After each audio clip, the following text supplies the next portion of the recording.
ಬೈರಮಂಗಲ ಸುತ್ತಮುತ್ತ ಗ್ರಾಮದಲ್ಲಿ ಸನ್ಮಾನ್ಯ ಕುಮಾರಸ್ವಾಮಿ ಅವರು ಮುಖ್ಯಮಂತ್ರಿ ಆಗಿ 2007ರಲ್ಲಿ ಅಧಿಕಾರ ತೆಗೆದುಕೊಂಡ ಮೇಲೆ ಭೂ ಸ್ವಾಧೀನ ಮಾಡಿ ಸ್ಮಾರ್ಟ್ ಸಿಟಿನ ಮಾಡ್ಲಿಕ್ಕೆ ಆ ಒಂದು ಕಾರ್ಯವನ್ನ ಮಾಡುದು. ಅದು ಸುಮಾರು ಈಗಾಗಲೇ 2019 ವರ್ಷ ಕೂಡ ಆಗಿದೆ. ಒಂದ್ ವೇಳೆ ಕುಮಾರಸ್ವಾಮಿ ಅವರು ಅನುಭವದ ಕೊರತೆಯಿಂದನೋ ಏನೋ ತಪ್ಪಾಗಿದ್ರೆ 2007ರಲ್ಲಿ ಮಾಡುವಂತ ಭೂ ಸ್ವಾಧೀನ ತಪ್ಪಾಗಿದ್ರೆ 2018ರಲ್ಲಿ ಮುಖ್ಯಮಂತ್ರಿ ಮತ್ತೆ ಆದ್ರು. ಅದನ್ನ ಸರಿಪಡಿಸಬೇಕಾಯಿತು. ಅಥವಾ ರೈತರ ಹಿತವನ್ನ ಕಾಪಾಡಕ್ಕೆ ಬದ್ಧತೆ ಇದ್ರೆ ಅದನ್ನ ಕೈ ಬಿಡಬೇಕಾಗಿತ್ತು. ಆದ್ರೆ ಕುಮಾರಸ್ವಾಮಿ ಅವರು 18ನೇ ಇಸ್ವಿಲಿ 2018 ಕೂಡ ಮಾಡಲಿಲ್ಲ. ಈಗ ನಮ್ಮ ಸರ್ಕಾರ ಅಧಿಕಾರಕ್ಕೆ ಬಂದ ಮೇಲೆ ಹಿಂದೆ ಇದ್ದಂತ ಈ ಒಂದು ಭೂ ಸ್ವಾಧೀನವನ್ನ ಮುಂದುವರಿಸಿ ಅವರಿಗೆ ಭೂ ಪರಿಹಾರವನ್ನ ಮಾಡಬೇಕು, ಭೂ ಪರಿಹಾರವನ್ನು ಕೊಡಬೇಕು. ಅದ್ರ ಮುಖಾಂತರ 18-19 ವರ್ಷದ ನೆನೆಗುದಿ ಬಿದ್ದಂತ ಈ ವ್ಯಾಜ್ಯವನ್ನ, ಈ ರೈತರ ಹೋರಾಟವನ್ನ ಹೊರಗಡಿಸಿ ರೈತರಿಗೆ ಅನುಕೂಲ ಆಗುವಂತ ಕೆಲಸವನ್ನು ಮಾಡಬೇಕು. ಅದ್ರ ಮುಖಾಂತರ ಈಗಾಗಲೇ ಇದುವರೆಗೂ 19 ವರ್ಷದಲ್ಲಿ ಕೂಡ ಆ ರೈತರು ಜಮೀನು ಮಾರಲಿಕ್ಕಾಗ್ಲಿ ಬೇರೆ ಬೇರೆ ವ್ಯವಹಾರ ಮಾಡ್ಲಿಕ್ಕಾಗ್ಲಿ ಇದುವರೆಗೂ ಆಗಿರ್ಲಿಲ್ಲ.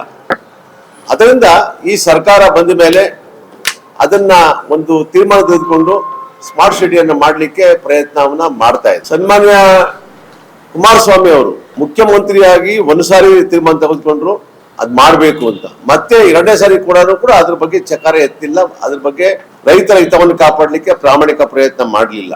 ಆದ್ರೆ ಇತ್ತೀಚೆಗೆ ನಮ್ಮ ಸರ್ಕಾರ ಅಂತ ಸನ್ಮಾನ್ಯ ವಿಶೇಷವಾಗಿ ಡಿ ಕೆ ಶಿವಕುಮಾರ್ ಅವರು ಈ ಕಾರ್ಯವನ್ನ ಮಾಡಬೇಕು ಅಂತೇಳಿ ಕೈಗೆತ್ಕೊಂಡ ಮೇಲೆ ಇದು ಈ ಕಾಲದಲ್ಲಿ ಆಗಬಾರ್ದು ಅಂತ ಉದ್ದೇಶ ನನಗನಿಸ್ತದೆ.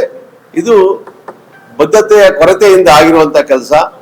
ಡಿ ಕೆ ಶಿವಕುಮಾರ್ ಅವರು ಮಾಡಬಾರ್ದು ಅಂತ ಉದ್ದೇಶವನ್ನ ಇಟ್ಕೊಂಡು ಅವರ ಅನುಯಾಯಿಗಳು, ಅವರ ಪಕ್ಷದ ಕಾರ್ಯಕರ್ತರು, ನಮಗೆಲ್ಲ ನಮ್ಮ ವಿಶೇಷವಾಗಿ ಪಕ್ಷದ ನಾಯಕರಾದ ಉಪಮುಖ್ಯಮಂತ್ರಿಗಳಾದ ಸನ್ಮಾನ್ಯ ಡಿ ಕೆ ಶಿವಕುಮಾರ್ ಬಗ್ಗೆ ಬಹಳ ಹಗುರವಾಗಿ ಮಾತಾಡಿರೋದು ಇವೆಲ್ಲವನ್ನ ನೋಡ್ತಾ ಇದ್ವಿ. ನಮಗೆ ಒಂದು ವಿಷಯ ಏನು ಅಂತ ಹೇಳಿದ್ರೆ, ಇದು ನಮ್ಮ ನಾಯಕರು ಡಿ ಕೆ ಶಿವಕುಮಾರ್ ಆಗಲಿ, ವಿರೋಧ ಪಕ್ಷ ನಾಯಕರು ಸನ್ಮಾನ್ಯ ಕುಮಾರಸ್ವಾಮಿ ಅವರಾಗಲಿ ಅಭಿವೃದ್ಧಿ ಕಡೆ ಗಮನ ಕೊಡದೇನೆ ಜನಗಳಿಗೆ ಮನೋರಂಜನೆ ಕೊಡಬೇಕು ಅಂತೇಳಿ ದಿನ ಪತ್ರಿಕೆ ಹೇಳಿಕೆಯನ್ನ ಕೊಡೋದು ನಿಲ್ಲಿಸಬೇಕು.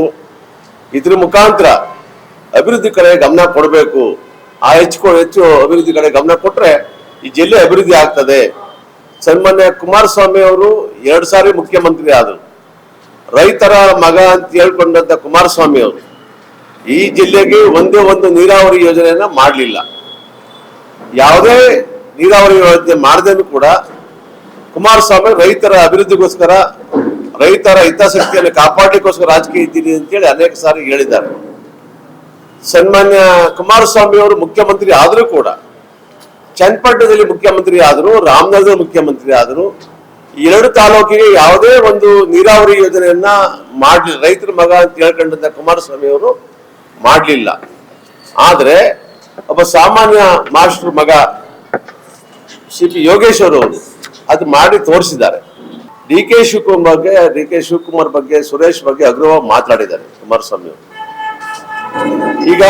ಈಗಾಗಲೇ 16 ವರ್ಷಗಳಿಂದಲೇ ಕುಮಾರಸ್ವಾಮಿ ಅವರು ಡಿ ಕೆ ಶಿವಕುಮಾರ್ ಬಗ್ಗೆ ಹಣ ಮಾಡಿದ್ದಾರೆ, ಹಾಗೆ ಹೀಗೆ ಬಂಡೆ ಹೊಡೆದಿದ್ದಾರೆ ಅಂತ ಹೇಳಿದಾಗ ಡಿ ಕೆ ಶಿವಕುಮಾರ್ ಉತ್ತರ ಕೊಟ್ಟಿದ್ದಾರೆ.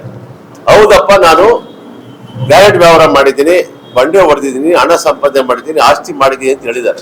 ಆದ್ರೆ ಸತ್ಯ ಹರಿಶ್ಚಂದ್ರ ಅಂತ ಕುಮಾರಸ್ವಾಮಿ ಅವರು ರಾಮನಗರಕ್ಕೆ ಬಂದಾಗ 2004ಕ್ಕೆ ರಾಮನಗರಕ್ಕೆ ಬಂದಾಗ ಅವರ ಆರ್ಥಿಕ ಪರಿಸ್ಥಿತಿ ಏನಿತ್ತು, ಇವತ್ತೇನದೆ ಅಂತ ನೀವು ಯೋಚನೆ ಮಾಡ್ಬೇಕಾಗಿದೆ. ಯಾರು ಬೇಡ, ನಮ್ಗೆ ಹೆಚ್ಚಿಗೆ ಕುಮಾರಸ್ವಾಮಿ ಪತ್ನಿ ಧರ್ಮಪತ್ನಿ ಅನಿತಮ್ಮನವರು ಕೂಡ ಅವರ ಚುನಾವಣೆ ನಿಂತಾಗ ಎಷ್ಟೆಷ್ಟು ಅವರ ಆಸ್ತಿ ಇದೆ ಅಂತೇಳಿ ಘೋಷಣೆ ಮಾಡಿಕೊಂಡಿದ್ದಾರೆ. ಕರುನಾಡು ಟೈಮ್ಸ್ ಚಾನೆಲ್ನಲ್ಲಿ ಸುದ್ದಿ ಮತ್ತು ಜಾಹೀರಾತು ನೀಡಲು ಈ ನಂಬರ್ಗೆ ಕರೆ ಮಾಡಿ.